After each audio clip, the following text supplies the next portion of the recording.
नमस्कार जी, बिल्कुल सही। जैसा कि आप बता रहे हैं, कौशल माने युवाओं की प्रतिभा को निखारना, उनके अंदर जो छुपी हुई चीज़ है, थोड़ा बहुत पढ़ लिख करके जो कम से कम कक्षा 8 या हाई स्कूल पास हैं, उनको हम और कौन सी चीज़ बता सकते हैं जो अपना स्वरोजगार कर सकें।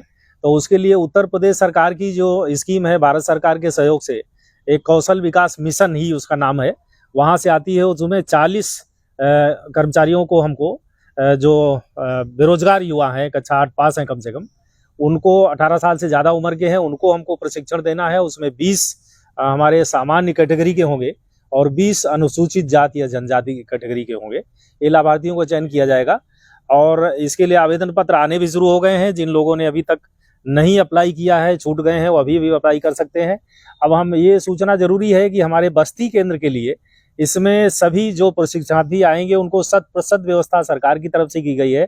उनका खाना, रहने की व्यवस्था, उनको प्रशिक्षण किट, प्रायोगिक कार्य कराए जाएंगे। करीब करीब 49 दिन में 400 घंटे के आसपास ये प्रशिक्षण कार्यक्रम होता है, जिसमें पूरा A to Z माली के बारे में बताया जाएगा। तो इनको रहने की व्यवस्था होगी, खान पान होगा, चूँकि पैसा इन्वॉल्व है इसमें सरकार का, इसलिए एक सीमा होती है और हमारे लिए भी क्राइटेरिया निर्धारित किया गया है कि आप कहाँ कहाँ के लाभार्थी लेंगे। तो हमारा जो बस्ती जनपद के लिए है, इस केंद्र के लिए, यहाँ के लिए आपका अयोध्या मंडल, बस्ती मंडल, आजमगढ़ मंडल और गोरखपुर, ये देवीपाटन, ये मंडल निर्धारित किए गए हैं जहाँ के लाभार्थी यहाँ पर आकर के हमारे यहाँ पंजीकरण करा सकते हैं और ये प्रशिक्षण 49 दिन का माली प्रशिक्षण प्राप्त कर सकते हैं। संभावित है कि अक्टूबर के महीने में 15 अक्टूबर के बाद ये प्रशिक्षण कार्यक्रम शुरू हो जाएगा। सर, इसके कोई निर्धारित फॉर्मेट है इस आवेदन के लिए? हाँ, बिल्कुल बिल्कुल। हमारे जो प्रशिक्षण प्रभारी हैं यहाँ पर हमारे कार्यालय में ही कार्य दिवस में हमेशा 10 से 5 उपलब्ध रहते हैं। उनके पास आएंगे तो एक अपना आधार कार्ड, पहचान पत्र, जिससे पता चले कि आप किस मंडल के कहाँ के रहने वाले हैं, और आकर के यहाँ जो फॉर्मेट है उसको भर देंगे। और जितना जल्दी आएंगे, पहले आओ पहले पाओ की स्कीम है, जो पहले आएगा उसको शामिल किया जाएगा, जो बाद में आएगा उसको अगले प्रशिक्षण सत्र में शामिल किया जाएगा। अच्छा सर, माली का जो प्रशिक्षण होने वाला है, कौन कौन से विषय शामिल किए जाने हैं इसमें? मैंने पहले ही बताया कि माली के बारे में लैंडस्केपिंग से लेकर के कलम की ग्राफ्टिंग, नर्सरी तैयार करना, शोभाकार पौधे तैयार करना और ग्राफ्टिंग करना, लान मेंटेन करना, जितने भी माली के काम होते हैं, आपको टापेरी मेंटेन करना, हेज बनाना, सिंचाई करना, निराई गुड़ाई करना, बीज सैया तैयार करना, जो भी आप देखते हैं जो किसान एक आदमी काम करता है, जो माली जो खेती बागवानी में काम होते हैं, वो सारे पौध सुरक्षा उनकी कैसे होगी, उनको उसमें कौन कौन से इंस्ट्रूमेंट इन्वॉल्व होते हैं, उनकी देखभाल कैसे की जाती है, ये सारे विषय उसमें सम्मिलित किए जाएंगे। अगर कार्यालय का कोई PNT नंबर हो जिससे लोग संपर्क कर पाए, साझा करना चाहेंगे?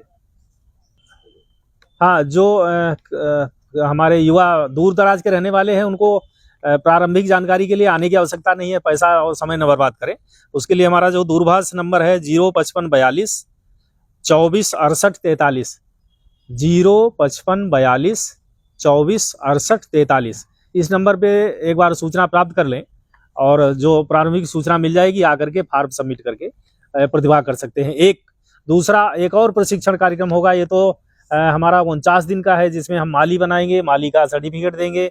भारत सरकार के लोग आएंगे, एक संस्था है जो ASCI, वहाँ से लोग परीक्षक आएंगे, परीक्षा लेंगे और बाकायदे एग्जाम होगा, सारी चीज़ों का टेस्ट होगा, नंबर होंगे, जो लोग पास होंगे उनको पास होने का सर्टिफिकेट दिया जाएगा। दूसरा, हमको जो प्रशिक्षण मिला है, 400 लोगों को हमको प्रशिक्षण देना है, वो 2 दिन का होगा, 3 दिन का होगा और 5 दिन का होगा।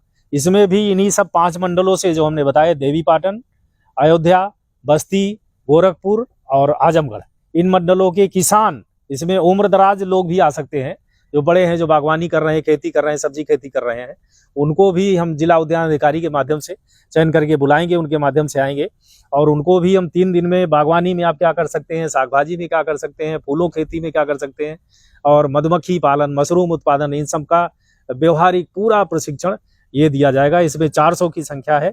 इसमें भी खाना और रहना सरकार की तरफ से पूरी व्यवस्था फ्री है, निःशुल्क है।